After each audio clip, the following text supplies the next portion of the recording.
आफिया सिद्दीकी की कानूनी जंग जानने के लिए हमारे साथ अमेरिका से मौजूद हैं आफिया सिद्दीकी के वकील Clive Stafford Smith.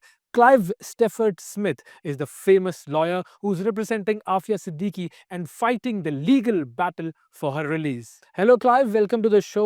Let's start the show with your organization, the Justice League. What is Justice League and what exactly does it do? Well, look, because I'm now so old and decrepit, I figure I've got far enough that I should be teaching the next generation of human rights advocates. So I left Reprieve, which I had founded some time ago. And the Justice League is about getting volunteers and apprentices and helping them learn both, how to do this sort of work and how to create a job that allows them to do it for the next 40 years, like I have. Okay, so it's completely different from Retrieve, this Justice League that you found? Yeah, it's totally separate. I mean, one reason I left Reprieve was if you're in an organization that's got that big, and Reprieve was 35 people by then, it's very hard to do the work right on the front line in the trenches. Because when I go to Afghanistan, for example, for Aafia, I don't have insurance, I don't have security, I don't have anything like that. Because you just can't get it. So that means if you're in a bigger organization, you just can't do the work I want to do. I'm still very much doing the same sort of thing, but I'm doing it much more with a focus on training the next generation. Okay, so are you able to find some good volunteers? What is the quality of those youngsters? Oh yeah, it's great. I think the future will be secure if we get them to do the job. And if we get them to stop the madness that goes on in the world, like there's efforts to change your constitution right now. Absolutely, absolutely. So let's start with your work related to Afia Siddiqui. I was watching a recent podcast of yours where you called her the prisoner of prisoners. Why this terminology and what does this terminology tell us about her? Well, I have represented a lot of people in Guantanamo and even more in other black sites around the world.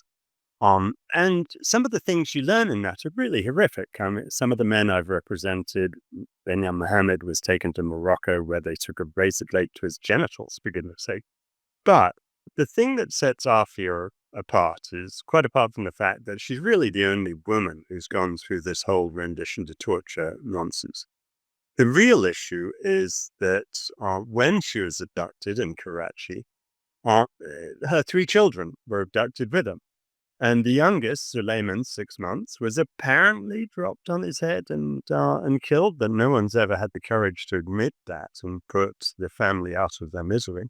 The second child, Mariam, was taken to Afghanistan, where she was forcibly adopted into a white Christian American family on the principle, apparently, that that's better than being a Pakistani Muslim of color. And then the third child, Ahmed, age 6, a United States citizen, for goodness sake, was taken by the CIA to Kabul, where he was put in prison for 5 years. I mean, these people are just mad. And of course, if you think, and you don't have to be a parent to understand this, but I know all parents out there will, as I do, the idea of abducting your children is just exponentially worse than abusing yourself. So that's yes, a very important point. So with this point, can we ask you that people who are not Americans, do they have any human rights? Well, they should. And it's been my job, given the mad things that the US government and others, the British and everyone else, and the Pakistanis for that matter, it's my job to try to enforce those. You have to realize that everyone was in cahoots on this. I mean, it was President Bashar who said in his book that he was the one who sold more than half of the prisoners to the Americans for bounties. So there were a lot of bad things going on.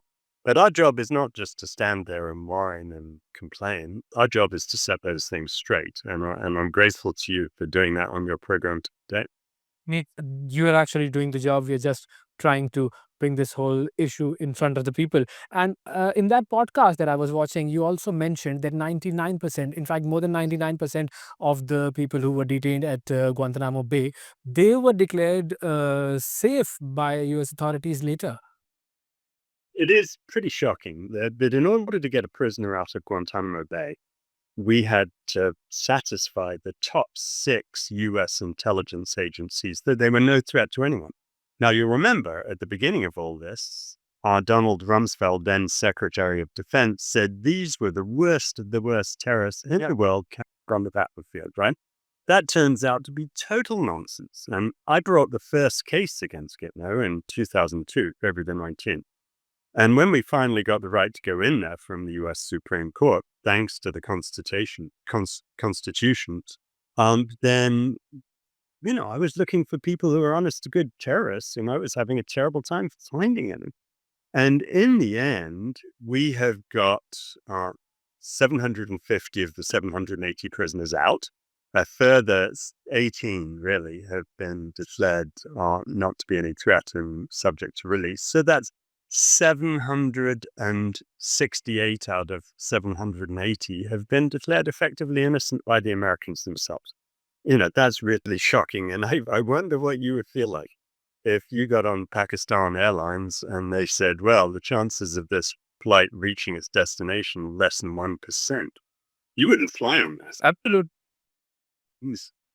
So what were these people doing at Guantanamo Bay? And it seems that this whole Guantanamo Bay thing is a useless exercise. Well, of course, it's a useless exercise. It was designed just to satisfy the Americans that somehow we were doing something about the so-called war on terror. But in fact, what we were doing was exactly the opposite. Because when we become hypocrites, when we say, well, the Constitution is just for us, it's not for those Muslim people, then the root of most hatred is this sort of hypocrisy. It's a yeast that ferments hatred.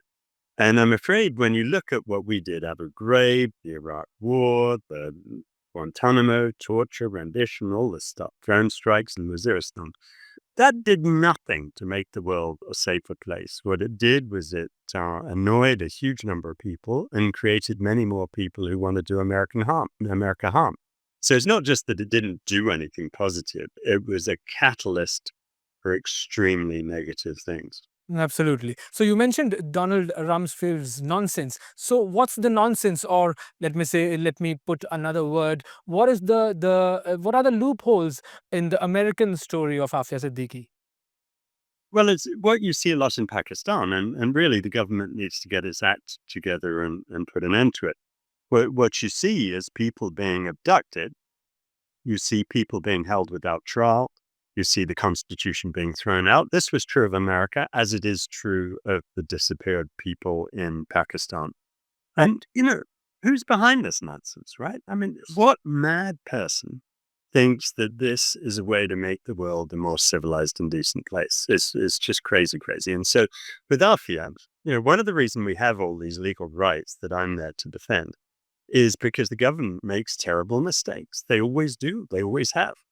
And the individual who is powerless against the super powerful government needs help from the legal rights. Now, if you take those legal rights away, the government gets to walk all over you and make these mistakes. And Guantanamo is one of the fabulous social science studies of how bad the government's intelligence is and what terrible mistakes they make. If you get it wrong 99% of the time, I know of nothing else in the history of humanity where we get it wrong 99% of the time. So that's why we need, lawyers in the media and power for the powerless. And Aafia was a victim of that, and a victim in the most shocking way. So what false claims are being made by the U.S. government about her, and what is the U.S. version of her story? Because you also mentioned in your podcast that she's been charged with nothing. No, she's been charged with no terrorism. For years, they thought she was the ghost lady of Al Qaeda or some stupid phrase like that. And, the proof of the pudding, of course, is that they never charged her with anything like that because that was all nonsense. And I won't go through it all for you. I'd love to, but I've just filed a clemency petition with President Biden that is now 77,000 words long. So that's a book. Disabusing everyone of all the different things they said about Aafia. And It's not just in the past. If you look at your newspapers in the last week, your Prime Minister, Shahbaz Sharif, wrote a good letter on behalf of Aafia, and I'm grateful for that. But then the newspapers published all this total nonsense. They said, oh, yeah, he wrote a letter, but this woman is a Al-Qaeda terrorist, and she's been locked up for all of these things, and she was convicted of trying to kill someone. Look, I've been there now. No one went to Afghanistan to effectively investigate what Aafia was charged with before I went there. Well, part of that was because it was a war, of course. But she was convicted of attempted murder of two officials, two soldiers, Yeah. when she was the only person who got shot. And we're in a war zone where 100,000 people actually got killed. And somehow Aafia is the only person who ends up in prison for shooting someone, which she patently didn't do. And the greatest bit of evidence was there was pictures of two holes in the wall where she was meant to have shot at these soldiers. And the US military couldn't come up with any bullets. And it turned out there was a good reason for that. Those two holes were caught in a video earlier that day before the events ever happened. They were already there. They were actually holes for hanging pictures. And yet Aafia ended up in prison for 86 years for that. It is just unalterable nonsense. And 86 years, isn't that a bit too much for such a crime? Of course it is. I mean, when you think about it, Khalid Sheikh Mohammed, who is the guy who in theory was behind 9/11, responsible for 2,977 murders, he's going to end up getting a lesser sentence in prison in the end than Aafia Siddiqui. And Aafia is meant to die in FMC Caswell, which is probably the most horrible prison I've ever been to. And believe you me, I've been to every death row in America almost, and I've been to Guantanamo 42 times. FMC Caswell is worse than all of those. And poor Aafia is in that place, and she's meant to die there. This is just another example of how wrong the government gets it.